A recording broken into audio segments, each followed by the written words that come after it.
Today, folks, we're diving into my psyche when it comes to my perspective on the spectrum of dividend stocks that currently exist in 2024. The spectrum of 10% yielders that are outpacing the S&P 500 all the way down to stocks that are underperforming. They're growth-oriented dividend stocks with like 0.5% yields, but over a decade could 10x that dividend and offer absurd growth. If you are on a path to financial independence, if you have woken up to the reality of the matrix, realizing you can own the hydro that comes into your house, the phone provider that you're paying a phone bill to every month, go down there and hit that subscribe button. Join me on your path to financial independence. And if you like these kind of videos, hit that like while you're down there, because so far the S&P 500 is up about 16%. It's kind of dabbling a little bit higher today after, correcting slightly. But if we take a look at the spectrum again of stocks here, everything from tech to the lower half of the S&P, tech has actually been lagging this year, surprisingly, like Microsoft and Google, with the exception of Nvidia.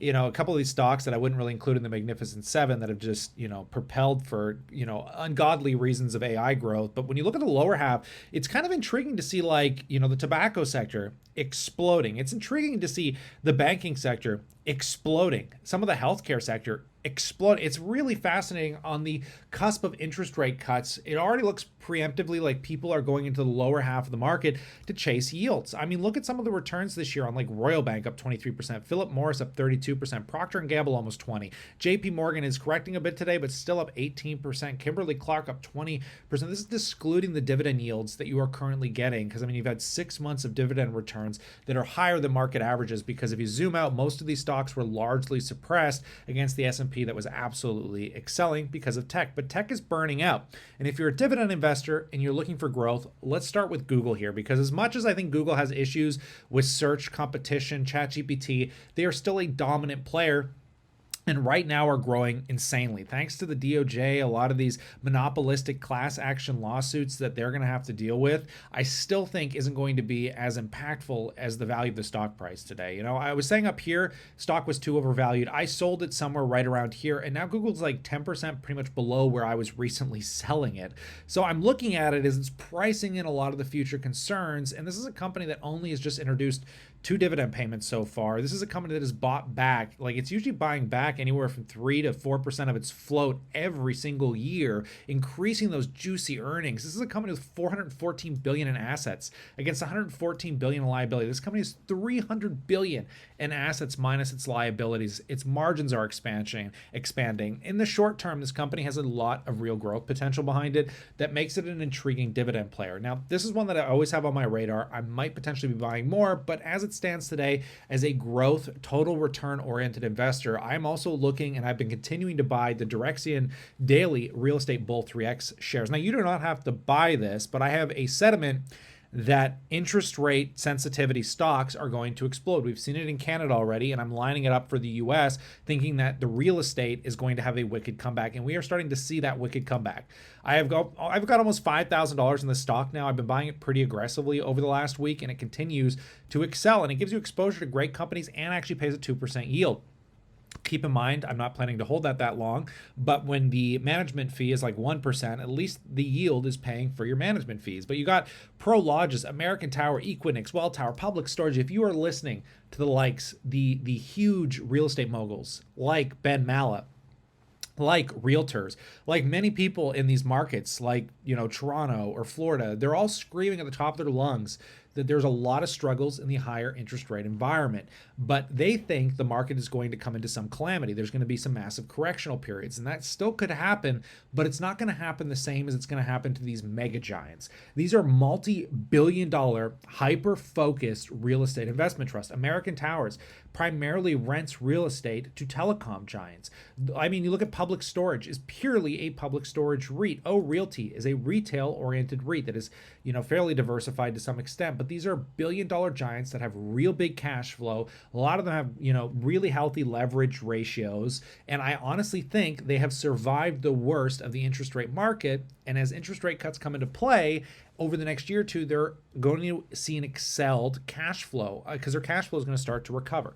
That is just my current speculation, and you should have exposure to it if you are somebody that is looking for income today, because past performance does not equal future return. So when someone shows you, look at this long chart, you had made no money from 2008 to today, that's not how the market works, right? If you look into these companies, you see the growth going on, their revenues are growing. There's a lot of room here for excelled performance in the coming years. I mean, if you're in retirement, you want stable income, I think this could be a really great opportunity today. That's just my personal opinion. You can look at VNQ. It's one of my favorite US REIT ETFs right now. If we take a look on the other spectrum, though, and we'll shift a little bit, because I want to talk about the tobacco sector. This sector is usually my do not touch sector, because big institutional money will never flood in here realistically ever again, because of the whole ESG, and we don't want to be buying sin stocks and things like that. That's largely what led to the suppressed stock prices and the fact that people are quitting smoking, right? In some countries, not all countries are equal when it comes to the sin sector. And my two favorite sin stocks are British American Tobacco and Philip Morris. These two companies have global exposure, and there's a lot of countries where people are smoking more than they have in the past. Whereas in the Western world, Canada, the US, there is a double-digit declining rate of smokers out there. And MO is definitely feeling that pain. I would not touch MO at all. It's my least favorite because it's a westernized tobacco company. And though they're up 30% this year, if you take a look at their revenue, right, like their net income is starting to recover. It looks like they're doing what they can to bring net income back up, but their revenues are absolute trash. And everything they have invested into has been a disaster, from the MJ markets to Juul. This company can't do anything good. It's trying to piggyback off Philip Morris, which is a company that is at an all-time high right now. It's a company that is seeing, earnings per share almost fully recover. It's a company that is seeing revenues. I don't know what happened in the split here, so we will not focus on this time frame in 2017. But as of recently, the revenues are actually hitting all-time highs for the last, roughly 5-10 years. Something really intriguing to pay attention to, right? And same with British American Tobacco. The stock's up 30%, pays a massive friggin' yield. It's done absolutely well. Congrats. I applaud anybody that had the cojones to be buying the dips over the last few years and just riding these super high yields, because now it looks like you're getting some capital return. So this is a super interesting sector for those looking for high yields that are now surprisingly outpacing the S&P. Now, one more little pivot. I should have brought this up first. Back into the real estate market, MCAN Mortgage Group. I'm just shouting this one out again because it continues to hit all-time, is it at all-time highs right now? Yeah, pretty much. Starting to propel to all-time highs again. It's been going up nicely this year, up 10%, with a huge, almost 9% yield. It was yielding damn near 10% on the dips. It's got a reasonable PE. It's got a long-term history behind it. If you don't know what this company is, somehow they are growing revenues statically off the secondary mortgage market, because when it comes to big banks, sometimes you can't get a mortgage approved. You're going to go to a secondary lender, right? You're going to be looking you're probably going to be paying higher interest rates. That's what this company is used to dealing with. They are seeing a slight uptick in default rates. I think they're seeing, when it comes to people that are kind of not paying their mortgages, it's at 3%, which is higher than it historically has been. It's not detrimental by any standard. I haven't dug through the entire mortgage process behind this company. If you have, I'd love to know what you think in the comment section below, because since the 90s, this company has been increasing its dividend. And it doesn't need to increase it a lot, considering the yields you're currently getting. Super fascinating, smaller cap, real estate oriented stock. I really love, and you'll notice that I'm more geared toward these infrastructure, real estate, kind of more boring stocks, with the exception of Google. Of course, I love Meta. I still love my tech companies, but I'm always more intrigued by the future that I could see myself outperforming in. As somebody that wants to see really great performance in their portfolio, I'm going to look at the sectors that have the most likelihood of not only excelled growth, but have catalysts like interest rate cut, sensitivity to it, but also give you the onslaught of the energy efficient future, where we need nuclear power, where we need more wind, solar, where we need all this stuff to run cloud computing centers, with Mark Zuckerberg talking about needing a nuclear power plant to run one of their data centers. This is nuts. And then you got to include EVs. And you look at the growth that Tesla's experiencing with their power walls and solar roofs. There's so much opportunity in this sector still, and it's just such a great sector to even on the individual level when it comes to Southern Company and Duke Energy. You got to be careful. You don't want to run into an Algonquin Power and Utility Corp, situation. You don't want to run into a Northland Power situation, because some of these individual things, they get pretty volatile. But the sector as a whole is so awesome to own, and I think it's going to continue to do better as the interest rate cut cycle comes into play. Year to date, we're now outperforming the S&P 500.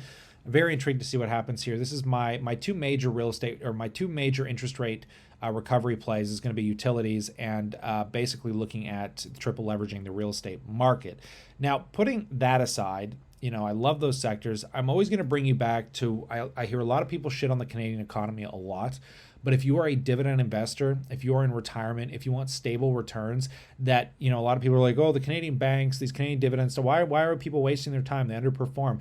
Well, realistically, if you look at the long view, Canadian banks have actually outpaced the S&P 500. If you go back to the 90s, early 2000s, they've done exceptionally well from dividend increases. They've survived every major crash, every major recession. They've done well. The Canadian economy is a place of reliability, of income.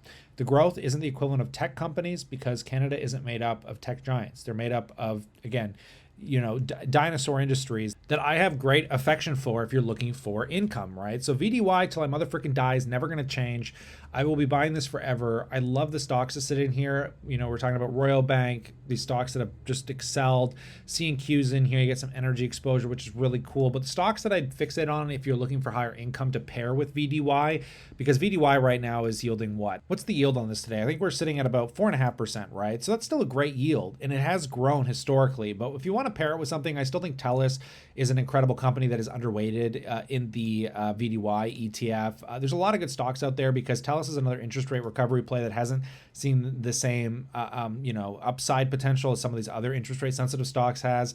I mean, they're hitting record revenue pretty much for the most part. If you look at their net income, they have been doing some restructuring costs. They have to pay out a lot of the people they fired, in severance packages, a lot of infrastructure investments. And I think this is going to recover at some point in the near term future, and the stock will follow suit. There's also great utilities here that are underweighted in VDY, like Hydro One. When this thing yields over 3%, it's always been a buying opportunity.